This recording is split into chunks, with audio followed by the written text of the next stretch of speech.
Yes, he's trying to get back with me. Billy Tope, he came to my meadow today, and he was talking big. He was talking big. He wants me to meet him at the hanging tree, and then we can go run off together. And the hanging tree is just where we used to go. It's the one place in 12 where you're guaranteed to have some privacy. But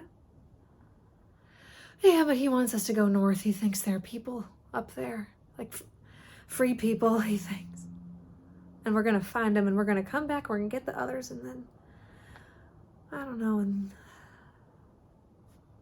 he's been stocking up supplies. I don't know with what. I don't know where he's finding.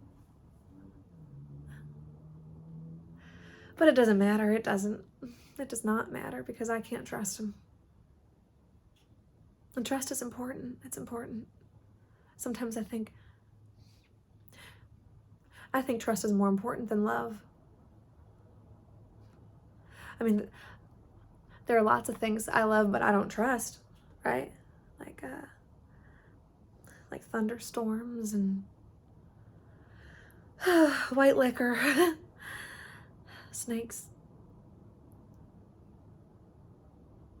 Sometimes I think maybe I love him because I can't trust him.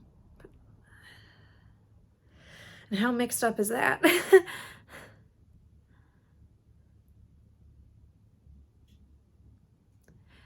I trust you, though.